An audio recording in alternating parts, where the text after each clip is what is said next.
खबरों से आगे में आज शाम पेशावर में खवातीन के हुकूक के लिए काम करने वाली एक नौजवान एक्टिविस्ट से मुलाकात।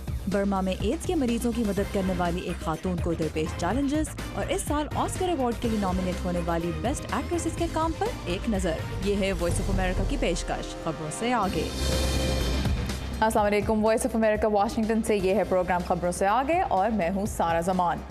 आज सबसे पहले हम आपकी मुलाकात करवा रहे हैं पेशावर से ताल्लुक़ रखने वाली एक नौजवान खातून एक्टिविस्ट से जो 16 साल की उम्र से ख़वातीन के हुकूक़ के लिए आवाज़ उठा रही हैं और अपने इर्द गिर्द बहुत सी औरतों और बच्चियों को भी माशरे में बढ़ चढ़ कर किरदार अदा करने के लिए तैयार कर रही हैं। आयशा खालिद ने उनसे बात की वाशिंगटन DC में, आइए देखते हैं।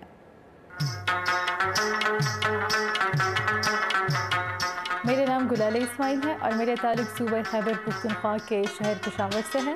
मैं लड़कियों की एक तंजीम चला रही हूँ जिसका नाम है अवेयर गर्ल्स, जहाँ इंतहा पसंद सोच के नज़दीक औरत का तालीम हासिल करना एक गुनाह और खुली फ़ज़ा में सांस लेना एक आसाइश बन चुका हो। एक ऐसे माहौल में गुलाले पिछले 10 सालों से याद दिला रही हैं कि इंसानियत पर औरत का भी हक है। सिंफी बराबरी, जेंडर एम्पावरमेंट, ख़वातीन के खिलाफ तशद्दुद के खात्मे जैसे कई प्रोजेक्ट्स पर काम के जरिए उनकी तंजीम खास तौर से ख़वातीन के लिए पाकिस्तान के मुश्किल तरीन इलाकों में से एक में मुतहरिक है। More than 50% of the girls in rural areas they did not have information about HIV/AIDS transmission and prevention. अपने इलाके की नौजवान नस्ल में HIV/AIDS के मुतालिक आगही की काबिल अफसोस सूरत हाल देखते हुए गुलाले ने इस इशू पर काम शुरू किया और इनके काम से मुतासिर होकर आलमी सतह पर काम करने वाले ग्लोबल फंड फॉर चिल्ड्रन ने उनके एड्स के प्रोजेक्ट को फंडिंग देने का फैसला किया। ये क्रिस्टन लिंडसे हैं, ग्लोबल फंड फॉर चिल्ड्रन की CEO, जिन्होंने वाशिंगटन DC में अवेयर गर्ल्स के काम की एक तारुफी तकरीब में गुलाले को पाकिस्तान के मुस्तकबिल का चेहरा करार दिया। 30 स्कूल्स में लड़कियों के लिए जो एड्स क्लब इन्होंने कायम किए हैं उनकी फंडिंग हमने की है। इन क्लब्स का मकसद इन बच्चियों और इनके जरिए उनके क्लास फेलोज को HIV/AIDS से मुतालिक मालूमात फराहम करना है और इससे भी अहम उन्हें मुस्तकबिल में लीडरशिप के लिए तैयार करना है। गुलाले ने 16 बरस की उम्र में अपने इलाके की लड़कियों और ख़वातीन के हकूक़ के लिए काम शुरू किया, लेकिन इनकी गुफ्तगू से छलकने वाले तजुर्बे और जज्बे की उम्र इनकी अपनी उम्र से कहीं ज़्यादा महसूस होती है। जब हम काम कर रहे होते हैं, हम मुख्तलिफ तंजीमों के साथ काम कर रहे होते हैं, तो मुख्तलिफ तंजीमें, इवन जो दूसरी तंजीमें हैं वो अपना एजेंडा जैसे कि इम्पोज करने की कोशिश करती हैं। उनको लगता है कि लड़कियां हैं वो बहुत ईज़िली अपना जो एजेंडा है उनकी तंजीम का वो इंटीग्रेट करवा लेंगे।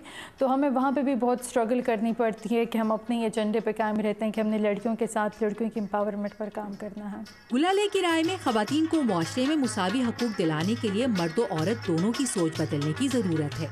औरतों की इसलिए ताकि वो मुआशरे की तरफ से अपने लिए तख्लीक किए गए किरदारों की छाप से बाहर निकलकर अपनी सलाहियतों को बेहतर अंदाज में इस्तेमाल कर सकें, और मर्दों की इसलिए क्योंकि इनकी सोच में तब्दीली के बगैर भी हकीकी तब्दीली मुमकिन नहीं।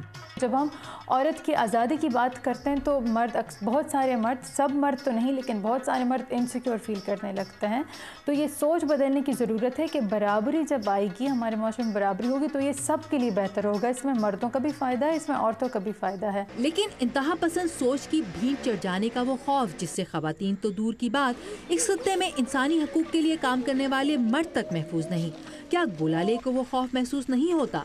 हर साल हमारे मुल्क में सैकड़ों खुदकुश धमाके हो रहे हैं। हज़ारों लोग हैं जो इंतहा पसंदी की ज़िद में आके उनकी ज़िंदगियां तबाह हो रही हैं।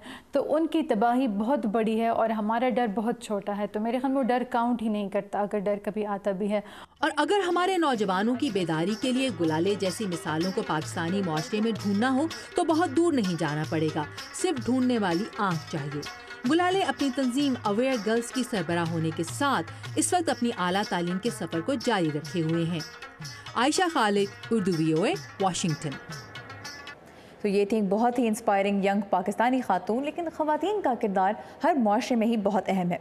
पाकिस्तान के बाद अब आपकी मुलाकात करवाते हैं बर्मा की एक नौजवान खातून कारकुन से जो एक अरसे से एड्स के मरीजों की मदद कर रही हैं और अब वहाँ अप्रैल में होने वाले बाई इलेक्शंस में हिस्सा भी लेने वाली हैं ताकि आम लोगों तक ज़िंदगी की बुनियादी सहूलतें पहुँचाने में बेहतर किरदार अदा कर सकें। फ्यू थिन बर्मा के दारुल हुकूमत रंगून के करीब एड्स के मरीजों के लिए एक क्लिनिक चला रही हैं जिसे गुज़िश्ता साल हुकूमती अहलकारों ने बंद करने की कोशिश की। इस क्लिनिक में 40 के करीब मरीज महज बुनियादी सहूलतों के सहारे ज़िंदगी गुजार रहे हैं। इनमें से किसी के पास या तो इलाज कराने के पैसे नहीं या सेहतयाबी की उम्मीद नहीं, और कुछ इस 1.5 साल बच्चे की तरह एड्स के हाथों यतीम हो गए हैं। फ्यूफ्यू थिन पिछले तकरीबन 10 साल से ऐसे ही लोगों की मदद कर रही हैं। सबसे अहम मसला यह है कि आज बहुत से बच्चे HIV वायरस का शिकार हैं और हमें उनकी मदद करनी चाहिए। नौजवानों में भी ये मरज़ फैलता जा रहा है, जिसके लिए हमें आगाही पैदा करनी चाहिए। इस क्लिनिक के बंद होने के इम्कान पर बर्मा की मारूफ जमहूरियत नवाज कारकुन आंग सान सू ची ने क्लिनिक की हिमायत की, जिसके बाद इसे बंद नहीं किया गया। आज मरीजों की बढ़ती हुई ज़रूरियात पूरी करने के लिए फ्यूफ्यू थिन एक और क्लिनिक खोल रही हैं और इसके अलावा आंग सान सू ची के साथ इंतखाबात में हिस्सा भी ले रही हैं। बर्मा का शहरी और नेशनल लीग फॉर डेमोक्रेसी का रुकन होते हुए मुझे खुशी है कि सूची इंतखाबात में हिस्सा ले रही हैं। मुझे उम्मीद है कि हम सब मिलकर जल्द अपने मुल्क को तरक्की याफ्ता बना सकेंगे। वो कहती हैं कि हुकूमत को उन लोगों की मदद ज़रूर करनी चाहिए जिनके लिए फ्यूफ्यू एक अरसे से कोशिशें कर रही हैं। हम इतने तवील अरसे से एक आमराना निज़ाम में रह रहे हैं। तालीम और सेहत के शोबों को अब बहुत तवज्जो की ज़रूरत है। बर्मा के इंतखाबात का हुकूमत की कारकर्दगी पर आइंदा कुछ अरसे में तो शायद बहुत असर ना पड़े, लेकिन इससे फ्यूफ्यू थिन जैसे समाजी कारकुनों को अवाम के लिए मजीद खुलकर काम करने का मौका ज़रूर मिल रहा है, और हो सकता है कल को यहाँ सियासत में वो लोग आगे आ सकें जो अवाम के मसाइल को बेहतर तौर पर समझते हैं। यहाँ पर आइए लेते हैं एक ब्रेक। और रूस में शदीद सर्दी के बावजूद हुकूमत मुखालिफ मुजाहरे ठंडे नहीं पड़ रहे। रूसी अवाम क्या चाहते हैं, ये हम आपको दिखाएंगे इस ब्रेक के बाद। Stay with us.